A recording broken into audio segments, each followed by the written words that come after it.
Hey, what's up, guys, and welcome back. Today I'm going to be reviewing Married to Medicine Season 8, Episode 15, Part 1. Stay tuned to the other side, and I'll tell you what I think. Give me the music.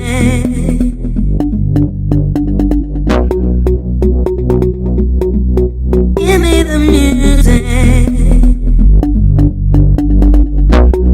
And you know what? That was just the beginning.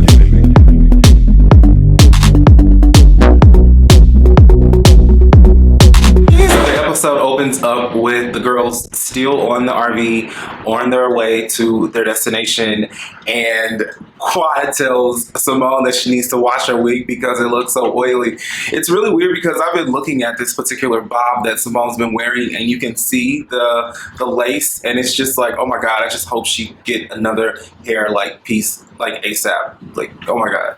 The girls stop for gas, and I just want to give a shout out to Quad's big old round ass. Like, it's like literally the shape of an apple, and then she's wearing like red pants, so it's like giving me apple bottom tees. I don't know. And then she gets off the bus. Quad gets off the bus while Dr. Jackie is actually pumping gas, which I don't understand why the male driver didn't get out and pump the gas for her, but it took her about 10 minutes to find the gas pump in the first place. But we would binge on Flamin' Hot Cheetos in middle school and high school, and like I still eat them to this day. They are so good and so spicy. So it's interesting that even Dr. Jackie eats Flamin' Hot Cheetos as well. So Dr. Jackie gets back on the bus, and she's like, the bill was $100. It was literally $100 exactly. And she's like, who's going to pay up? And what I love about these girls is everybody reaches into their bra, reaches into their purses, and they're grabbing cash out. And I see 20s and 50s and stuff like that. Dr. Simone is giving money. Like, everybody's contributing. I just think it's weird that Dr. Jackie just didn't pay for the gas and chunked it up. I don't know, like, I think on road, I don't know. I guess everybody contributes because everybody is using the mode of transportation, but I don't know. I would have probably just chunked that bill up and kept it moving. So the girls have about 4 more hours on this road trip. It's about midnight already, and they are getting really restless. The girls are wanting to lay down and get comfortable and go to sleep, and then they eventually pull up at the resort. They arrive to Jekyll Island, the resort that they're staying at, and they're exhausted. They're rushing to their rooms. I think one of the coolest things about this part right here is Dr. Heavenly is a dentist, and she's talking about how she eats a lot of candy, like Jolly Ranchers and stuff like that, but she also says that she gets her teeth cleaned like weekly, and not everybody in the world has the convenience of being able to get their teeth cleaned and maintained on a weekly basis because we don't all have dentist offices. So she's able to consume candy a little regularly than the normal person should. I thought that was kind of interesting. Another thing I think is interesting that Dr. Heavenly got those teeth done like two seasons ago. I don't think she think we caught it, but Mariah definitely caught it and mentioned it, and yeah. So Toya and Dr. Heavenly actually have a moment because I feel like for the last few seasons, Dr. Heavenly has come for Toya like hard, like about her finances in particular, also about, you know, her home. And I also think it's really interesting that Dr. Heavenly all of a sudden, you know, built her a, you know, upstairs closet as well, kind of like mimicking what Toya was doing with her new home. But the tension and the energy has been really, really not good between the two. And so they sit down, have a moment, and Dr. Heavenly actually apologizes to Toya, and Toya does the same. And I thought that was like a pretty nice moment, but I also feel like it was also kind of forced and fake as well because they were kind of the only two in the scene, and Dr. Heavenly kind of just snuck up on her. Dr. Jackie, Quad, and Contessa are walking down a path, and Contessa looks as country as she always does, but I also feel like in this moment of just seeing her, Contessa is a very, very beautiful woman. I feel like she, including Dr. Heavenly and Simone, need stylists like to pick out everything for them. But I believe that Contessa is very, very beautiful. She almost looks like a Barbie doll to me in a way. Even the way she's dressed, I would equate her style to what you would see like at a Barbie doll wear.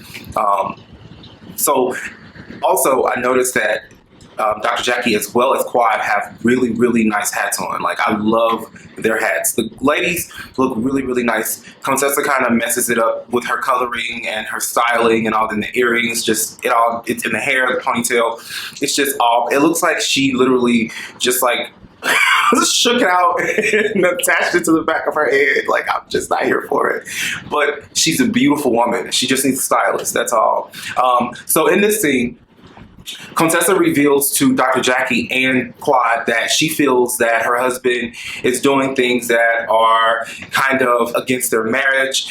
She's saying that the youngest girl, I believe her name is Layla, she's been saying that Daddy has a girlfriend, and it's really, really complicated because maybe a child, especially of her age, should not know those kinds of issues happening in their parents' marriage, but she does. And Contessa feels some type of way about it, and she's explaining to Quad as well as Dr. Jackie. Dr. Jackie and Quad have experienced infidelity in both their marriages, and these two women actually handled infidelity differently. Dr. Jackie decided to stay with her husband, recognize where she kind of missed the red flags, and Quad, as we all know, decided to divorce her husband. So Dr. Scott is actually seeing a therapist or counselor that he told to his wife for the last 7 months that he found on the internet, he told her. And one of the most telling scenes was a few episodes ago when Contessa said, I don't know what anybody is ever doing. That means she probably had some inkling and she had some intuition that, you know, there was a third party involved in her marriage, but it's just interesting to see her. In a way, she's literally begging for support. She's begging for a lifeline. She's begging for her family to kind of gel back together again. Scott is just really reckless right now, I guess, in his behavior. And I'm just interested to see how it's all going to turn out. So Quad and Dr. Jackie actually go and have a discussion with Dr. Simone in her room regarding the conversation that they had with Contessa, and Dr. Simone immediately felt the need to absolutely intervene and kind of get an idea of what's going on in the situation. Dr. Jackie also said the one thing we can't do is nothing. So it's incredible because we've seen marriages heal from this show, and we've also seen marriages dissolve from this particular show as well. I believe a few seasons ago when Dr. Simone wanted to divorce her husband, the team just rallied around them for 4 hours at the reunion, just trying to get them to see a different perspective and trying to just get them back together again. And, you know, nobody wants to see a marriage dissolve. I would never want to see a healthy, non-abusive, by the way, maybe verbally occasionally, but never physical, but a healthy relationship or healthy marriage. I would never want to see something like that happen, especially, I might laugh when I talk about this part. So Contessa is in her room and she calls home, FaceTimes home, and her husband and her 2 daughters are on the FaceTime with Scott. And the little girl explains that they were asking the car or the phone to call Daddy's girlfriend or Daddy or Mom or someone, and the phone or the car asks which one, and the little girl thought that was so funny. And, you know, Contessa's like, that's not funny, and the little girl's like, yes it is. It's like, I may even post that clip if I can post it. I may post it here somewhere, but that scene cracked me up. That little girl, I believe her name is Layla, she is always talking. Like, she's always saying something. Her mouth is completely reckless, and I'm just like, wow. And it's interesting to see Scott not do anything about it, like immediately when she said it, or he just smirked, and that smirk kind of creeped me out a little bit. But I want to like him, so I'm like, oh, you know, like, ugh, I don't know. Children should not know stuff like that about their parents. Just should not know, and because it distorts their foundation of what a family is in a way, and it's in a bad way. It's not like, you know, mom and dad aren't together anymore. We separate, and then dad starts to bring a girl around, and mom starts to bring a man around. it should not happen when that union is still a union. I don't know. That's just how I feel. I absolutely respect the sanctity of marriage, and I respect the vows, and I look down at people who don't take them as serious, especially like you're committing your whole life. And for Scott to be doing this on TV, it's just asinine, like absolutely asinine. So the girls ride go-karts to their dinner area, and you know, I have to say, like, especially with this particular group of women, like the lesbian kind of like, I don't know, it just like comes to me, especially with I don't know, like two people. And I think you know who I'm talking about. Contessa and Quad just give me those vibes. Like, I don't know. And then they were playing a game where they had to write a rumor down, and then Carrie would read those rumors off. And two of the rumors involving Quad and what's her face, Toya, had to do with kissing or being with another woman. So it's like weird. I don't know. And Toya, we all know, even Dr. Eugene said that she had a adventurous sex life before they got together. So I don't know. Like, it's just weird. And it's nothing wrong with them being lesbians. Absolutely nothing wrong with it. But just like Lisa Rinna says, you have to own it. Toya's lips are probably the only enticing thing about her. I don't see it for Toya. Like, her fashions are tacky. Tacky, like, it's Tacky Toya. Like, that's her name. Like, I just don't see it for Toya. Toya never can do her makeup right, her hair right, or her clothes right for me. And so probably she needs a stylist as well. I can't do it. I cannot do Toya's anything. Like, her whole get down is just like, girl, like, where are we going? Like, where are you going with this? Like, I can't do Toya. I just can't.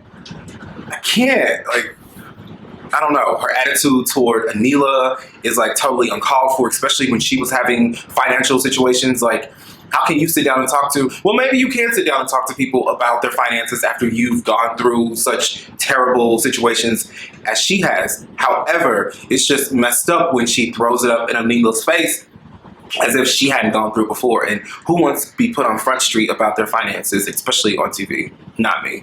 But apparently, Anila's house is like 14,000 square feet. So Anila and her husband is a plastic surgeon. So she's sitting on coins somewhere. Anila has a problem with the girls because she feels that either Lisa Nicole or Carrie stole $400 out of her room. And she tried to explain, like, it looks like chaos, but I know where everything is, which is how I am. Like, I'm one of those people, like, when I travel, even when I'm at home, I have bags inside of bags, and I know what each bag contains. And I can throw all those bags around everywhere, but I know exactly what's in each bag. And it's a chaos because the bags are everywhere, but the organization part comes from me actually knowing what bag I need for certain things. So I get that.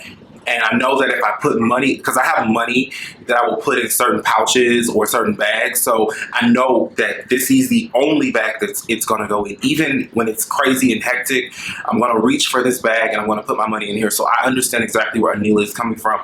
Now, my opinion on Lisa Nicole is, I feel like Lisa Nicole gives me...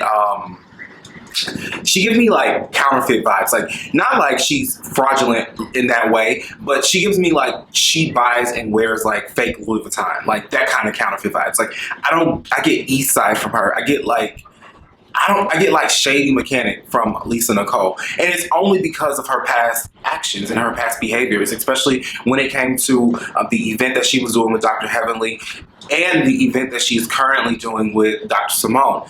You know, it's just shady. Like, when you collaborate with someone, you collaborate with them and your ideas bounce back and forward. You don't just go off and do stuff and just create shit and then you say, this is what it is, this is how. No.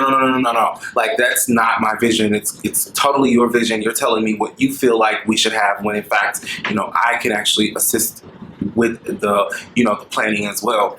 And I don't know, like, it's just shady. It's really, she gives me shady auto mechanic tease, like, or auto salesman as well. Like, I get that from her, and I don't know, I do. And she comes off as sweet and like, you know, soft and stuff like that, but I just get shady mechanic tease from her. So this episode ends with Anila standing up for herself against Toya and letting her know, like, I'm not with that fake ass bitch shit, and you need to get it together, or we can't be friends, or we can hang out.